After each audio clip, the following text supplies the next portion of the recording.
Oh, Mama and Papa, you always know the way. With shortening bread and laughter, you brighten every day. Through trials and tribulations, love is what you spread. Mama and Papa, your hearts are always fed. I remember sneaking. Welcome to the Real Food Revolution. With my 30 years of experience, I share my view on the good, the bad, and the ugly to make sense of it all so that you can start feeding yourself again with joy and confidence. Let's face it, there's so much nutrition information that it's barely impossible to distinguish the food from the foodish. You look at the label and you read words like natural, whole grain, organic, that's on the front. But on the back, it reads more like a chemistry experiment. This is the ultra-processed food nightmare. And it's gotten so much coverage that it's easy to get the impression that it's worse than alcohol or even smoking. There's so much mistrust that many people are feeling so anxious about food that they actually don't enjoy eating anymore. So today, we won't be adding fuel to the fire, but I'm going to give you the facts so that what you decide to eat, you eat knowingly and without guilt. Stick with me because I'm going to walk you through a very simple pantry reset. Nothing complicated, I promise.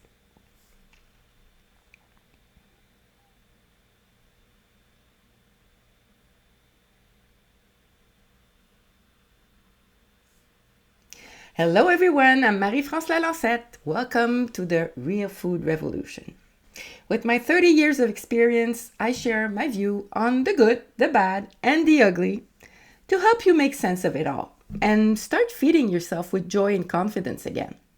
So this episode is about your pantry, which is in fact your best ally to start sending better signals to your DNA and live a long, healthy life. But first, let me tell you about my story. So when I graduated 30 years ago, like most of my peers at the time, I was convinced that healthy nutrition was about teaching people to read labels. For more than a decade, I did that. I helped patients navigate boxes and packages, the daily allowances. Heck, we even organized workshops on the topic. Then, one day, I discovered that the advisory board responsible for Canada's food guide, that's the guy we were all putting on a pedestal, didn't really include dietitians. It included mostly representatives of the food industry. Well, conflict of interest, big time. So, from then on, I started digging until I had an epiphany. I realized that I had been programmed to become nothing short of a pusher of big food. So I stopped that and started focusing on the food that did not have a label. You know, like the one that grows on trees. So, before we dive in, let me reassert that today, 30 years later, I am not tied to any official discourse anymore. I am completely free to share with you my honest, unbiased opinion. And by the way, you will always find my sources in the show notes. And if you want to go deeper, join my member space. You'll get the nuances that I cannot fit in a 15-minute episode. You'll get the juicy details I cannot reveal on air and exclusive resources for members. And it's free. I call it my Crispy Uncut Bonus. So you'll find, again, the link in the show notes. So, what's so bad about ultra-processed food anyway? First, let's define ultra-processed food. So the official definition, here it goes. Ultra-processed food is an industrial product assembled primarily from substances extracted or derived from food. Well, that's what I call the fake food, or the foodish. It looks like food, but it's clearly not.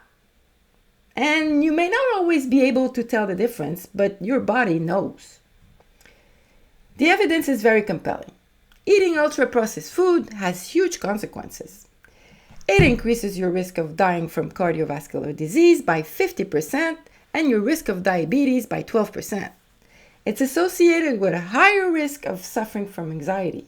One study even showed that for every 10% increase in ultra-processed food in the diet, there's a 3% increase for all-cause mortality.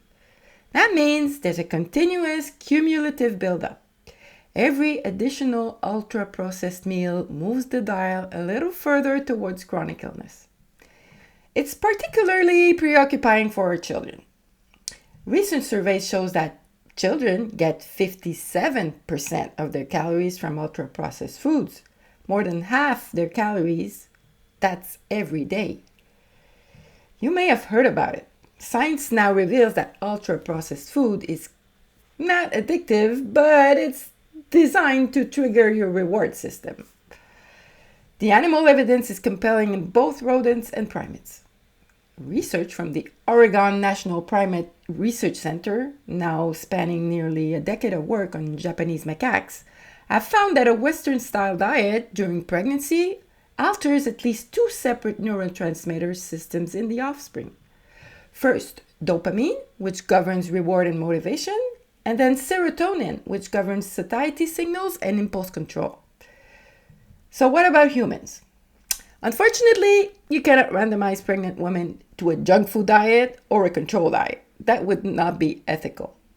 So the human causal evidence will likely never exist in an ideal form. As a result, we cannot fully separate what was programmed in the womb from what was learned at the table. But animal studies clearly tell us that exposure to highly palatable foods beginning in the womb is changing the chemistry of the brain and creates a desire for it in the offspring. At the genetic level, something is going on. It's what we call epigenetics. So what are processed foods doing to your genes? Think of DNA as a piano. The notes on the piano you cannot change. That's your genetic code. But epigenetics is the pianist. The same piano can play a lullaby or a horror movie soundtrack depending on who's sitting at the bench, right? For example, we all have a gene called IL-6 that controls inflammation. In healthy circumstances, it turns on briefly when you need it to fight an infection or heal a wound, and then it turns off again. But ultra-processed food, what I call fake food, the one with 20-item long labels, is like a chronic stress that keeps IL switched on. The result is low-grade, persistent inflammation that silently damages your cells day after day. On the other hand, real food, the one with polyphenols and antioxidants, activates your protective genes that fake food suppresses. The ones that neutralize toxins and repair DNA damage, like the GST genes. So, every meal, you get a new chance to either clean up your genes or get them dirty. That's the real difference between food and foodish. So let's dive into the pantry reset. I promise you 15 minutes is all you need to clean up your pantry. Step 1. The great-grandmother test. 15 minutes. Think of your great-grandmother. Open your pantry and ask yourself one question about every item. Would my great-grandmother recognize this as food? Well, my great-grandmother knew about vegetables from her garden, pickles, preserves, canned tomatoes and dried beans, honey, maple syrup. She even baked her own bread. She cooked from scratch. But she had no idea what carboxymethylcellulose was. And neither do most of us, as a matter of fact. So if the ingredient list reads like a chemistry exam, it doesn't really belong in your mouth. The obvious targets are the sugary breakfast cereals, packaged snacks, any oil with soybean, corn, or sunflower listed first, anything with more than 5 ingredients you can't picture growing somewhere. Try it and see what you're left with. The exercise is quite revealing, in fact. It's a good way to quickly evaluate the quality of your diet. Now, the only thing that matters is what you're going to do about it. You don't have to throw it all away. There might be some things in there that you consider essential to you for other reasons. Foodish food that makes you really happy. Step 2. The 5-second test at the grocery store. So when you're shopping for groceries, 2 rules to remember. Rule 1. More than 5 ingredients you can't picture in a garden, a field, or an ocean it's foodish. One ingredient is real food. 5 recognizable ingredients is real food. 22 ingredients with 3 types of sugar is a product pretending to be food. So my personal limit is around 5. Rule 2. If it has a health claim on the front, it's already suspicious. Look at the back before even looking at the front. This will save you time and money. Real food doesn't need to announce that it's healthy. An apple has never had a label saying it's good for your heart. Step 3. 3 swaps to make this week.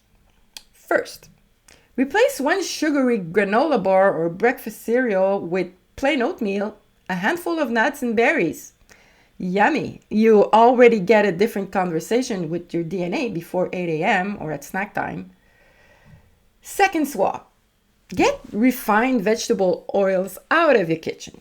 Corn oil, soybean oil, sunflower oil, they have 2 problems. First, they are overwhelmingly high in omega-6 fatty acids, and the modern Western diet already has an omega-6 to omega-3 ratio of about 15 to 1, when it should be closer to 4 to 1.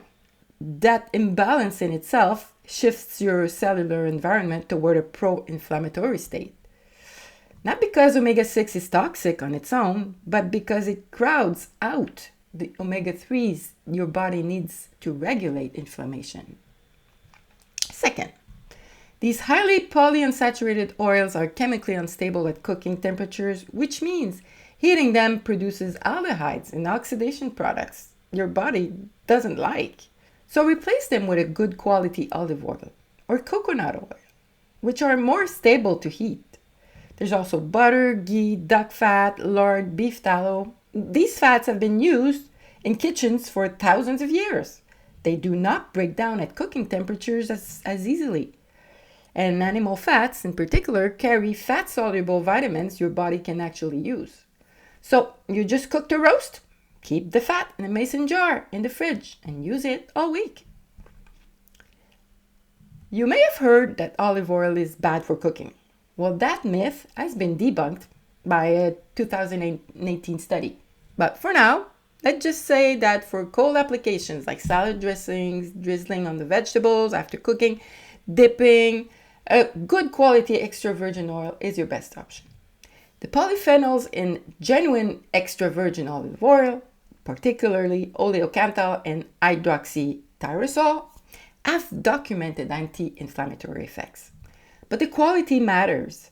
Most bottles labeled extra virgin oil on a standard grocery shelf have been found to contain refined or adulterated oil. But that's a whole topic on its own, so my crispy content this week is about olive oil and how to choose a good one. So get the links in the show notes. Third and last swap. Why not skip restaurant once this week and keep the money to buy real food? Go to the market, buy some local produce, try an organic brand, buy your meat at the butcher or fresh fish from the market. You won't be poorer, but your body will thank you. Yes, I realize that where it's going to hurt the most is definitely with snacks and treats. I know what I'm talking about because I myself have a sweet tooth. But I'm telling you, once you start cooking those desserts yourself, you'll stop feeling like you're missing out. Your taste buds will thank you, and you will enjoy what you cook more than what you buy. To help you get started, I put together a free decadent dessert ebook, low-carb, polyphenol-rich recipes that actually taste good. Again, link is in the show notes. After 30 years in clinical practice, I can tell you one thing with complete certainty. Nobody maintains a habit that involves disgust. Your taste buds are the boss. Real food has to be delicious or it doesn't work. Now let's wrap up with a bird's eye view. This podcast was meant to give you the knowledge so that you can see ultra-processed food for what it really is. A delicacy. Let's not fall in the trap of considering ultra-processed food poison. A track of Oreos is not going to kill you. What the evidence actually shows is that chronic high dose is where the risk accumulates. 50% of daily calories, that's the problem. Not the cookie with a glass of milk or a piece of cake at the birthday party. So think of it the way you would think about a glass of wine. Something to enjoy without guilt, without fear, without a side of anxiety, and because that would only worsen your health. The pleasure is real. Your meals are not a moral test, but it just so happens that they are just the most powerful daily opportunity you have to send good signals to your biology. So, most of the time, eat real food. Occasionally, eat whatever makes you happy. That's common sense.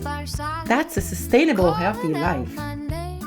Thank you for listening. Eat real food, and I'll see you next week. Keep the revolution going. In our family home, there's love everywhere. 3 little children tucked into their beds. 2 feeling poorly, thoughts fill my head. Doctor says around the D is what they need. Mama's special shortening bread will plant the seed. Oh, Mama and Papa, you always know the way. With shortening bread and laughter, you brighten every day. Through trials and tribulations, love is what you spread. Mama and Papa, your hearts are always fed.